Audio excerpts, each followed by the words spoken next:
આણંદના વાસદમાં બાળકીની હત્યા કરનાર આરોપીનું એન્કાઉન્ટર। આણંદ એલસીબીની ટીમ આરોપીને લઈને જતી હતી ત્યારે ઘટના બની। આરોપીએ ઉલટીની ફરિયાદ કરતા પોલીસ વાન સાઈડમાં ઊભી રખાઈ હતી।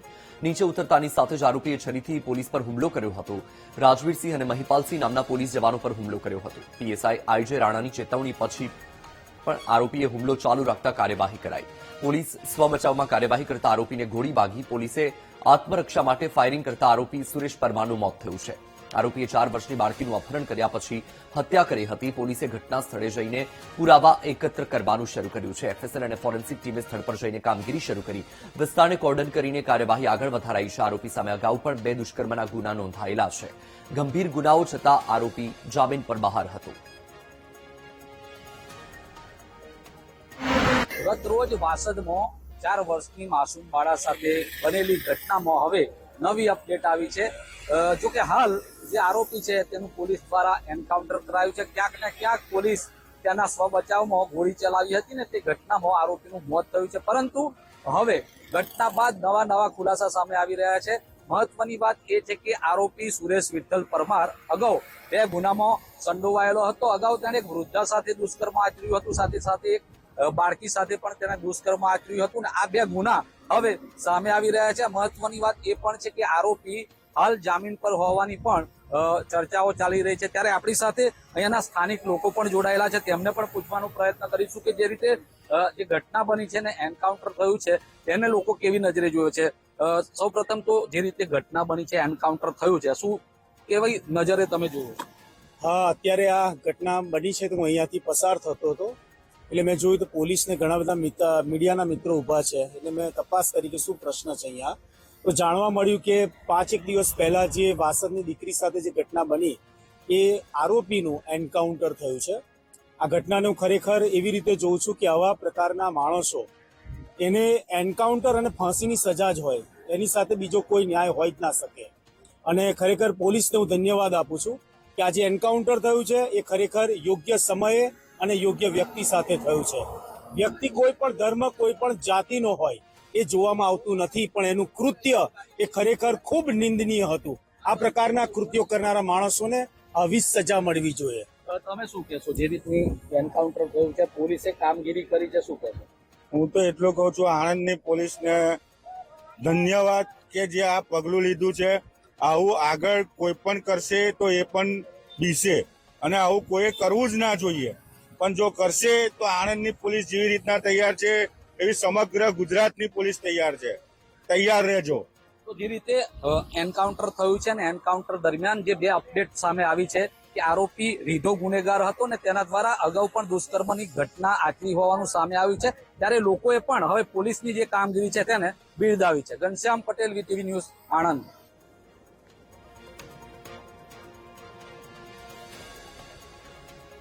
તો આપણે જણાવી દઈએ કે આણંદના વાસદમાં બાળકીની હત્યા કરનાર આરોપીનું એન્કાઉન્ટર કરવામાં આવ્યું છે। આરોપી સુરેશ પરમાર કે જેનું ગોળી મારીને એન્કાઉન્ટર કરવામાં આવ્યું છે। આણંદ એલસીબીની ટીમ જ્યારે આરોપીને લઈને જતી હતી ત્યારનો આ બનાવ છે। આરોપીએ ઉલટીની ફરિયાદ કરી અને એ સમયે પોલીસ વાન સાઈડમાં ઊભી રાખી। તે દરમિયાન જ નીચે ઉતરતાની સાથે આરોપીએ છરીથી પોલીસ પર હુમલો કર્યો હતો। ત્યારે પોલીસે આત્મરક્ષા માટે સ્વબચાવમાં ગોળી ચલાવી। ગત રોજ વાસદ રેલવે સ્ટેશન ખાતેથી એક 4 વર્ષની માસૂમ બાળાનું અપહરણ કરી તેની સાથે દુષ્કર્મ તેમજ તેની હત્યા નિપજાવ્યા બાદ આરોપી ફરાર થયો હતો। સીસીટીવીના આધારે પોલીસ દ્વારા આરોપીને બોચાસણ ખાતેથી ઝડપી પાડ્યો હતો ને તેનું જે ઘટના સ્થળે લઈ જવા દરમિયાન આરોપી નશાની હાલતમાં હતો ને તે દરમિયાન તેને વોમિટિંગ થતું હતું, જેને લઈને પોલીસે પોતાની વાન ઊભી રાખી હતી। તે દરમિયાન આરોપીએ 2 પોલીસ કર્મી ઉપર ચપ્પાથી હુમલો કર્યો હતો અને ઝપાઝપી દરમિયાન પોલીસ દ્વારા સ્વબચાવમાં ફાયરિંગ કરવામાં આવ્યું હતું। મહત્વની વાત એ છે કે આરોપીનું સારવાર દરમિયાન મોત થયું છે। આપ દ્રશ્યો જોઈ શકો છો કે આ એક ઘટના સ્થળ છે, ત્યાં ગત મોડી રાત્રે જ્યારે આરોપીને બોરસદથી વાસદ ઘટના સ્થળે લઈ જવામાં આવી રહ્યો હતો તે દરમિયાન આ ઘટના બની હતી। હાલ જે પોલીસ છે તે પોલીસ દ્વારા તમામ પ્રકારના પાસાઓની તપાસ કરવામાં આવી રહી છે। સાથે સાથે જે ફોરેન્સિકની ટીમ છે તે પણ ઘટના સ્થળે પહોંચી છે અને જે રીતે જે આરોપી છે તેને ગોળી વાગી છે અને આરોપીનું મોત થયું છે, ત્યારે પોલીસની કામગીરી ઉપર કોઈ સવાલ ના થાય તે માટે પોલીસ દ્વારા પૂરેપૂરી સંપૂર્ણ તકેદારી રાખવામાં આવી રહી છે। સાથે સાથે તમામ જે ટેકનિકલ ટીમો છે તેની મદદ લઈ અને ઘટનાનું જે રિકન્સ્ટ્રક્શન છે તે પણ કરવામાં આવશે ને જે ઘટના બની છે ઘટના પાછળનું ચોક્કસ કારણ શોધવા માટે પોલીસ હાલ કામે લાગી છે. Ghanshyam Patel, VTV news, Anand. આણંદના વાસદમાં બાળકીની હત્યા કરનાર આરોપીનું એન્કાઉન્ટર કરી દેવામાં આવ્યું. આણંદ એલસીબીની ટીમ આરોપીને લઈને જતી હતી ત્યારે આ ઘટના બની. આરોપીએ ઉલટીની ફરિયાદ કરતા પોલીસ વાન સાઈડમાં ઊભી રખાઈ હતી તો નીચે ઉતરતાની સાથે જ આરોપીએ છરીથી પોલીસ પર હુમલો કર્યો. રાજવીરસિંહ અને મહિપાલસિંહ નામના પોલીસ જવાનો પર હુમલો કર્યો હતો તો પીએસઆઈ આઈજે રાણાની ચેતવણી પછી પણ આરોપીએ હુમલો ચાલુ રાખતા કાર્યવાહી કરવામાં આવી. પોલીસ સ્વ બચાવમાં કાર્યવાહી કરતા આરોપીને ગોળી વાગી. પોલીસે આત્મરક્ષા માટે ફાયરિંગ કરતા આરોપી સુરેશ પરમારનું મોત થયું છે. આરોપીએ 4 વર્ષની બાળકીનું અપહરણ કર્યા પછી તેની હત્યા કરી નાખી હતી. પોલીસે ઘટના સ્થળે જઈને પુરાવા એકત્ર કરવાનું કામ શરૂ કર્યું અને એફએસએલ અને ફોરેન્સિક ટીમે સ્થળ પર જઈને કામગીરી શરૂ કરી. વિસ્તારને કોર્ડન કરીને કાર્યવાહી આગળ વધારવામાં આવી રહી છે. આરોપી સામે અગાઉ પણ 2 દુષ્કર્મના ગુના નોંધાયેલા છે. ગંભીર ગુનાઓ છતાં આરોપી જામીન પર બહાર હતો.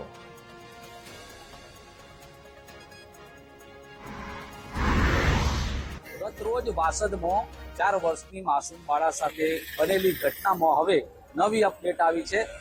જો કે હાલ જે આરોપી છે તેનું પોલીસ દ્વારા એન્કાઉન્ટર કરાયું છે. ક્યાંક ને ક્યાંક પોલીસ તેના સ્વ બચાવમાં ગોળી ચલાવી હતી ને તે ઘટનામાં આરોપીનું મોત થયું છે. પરંતુ હવે ઘટના બાદ નવા ખુલાસા સામે આવી રહ્યા છે.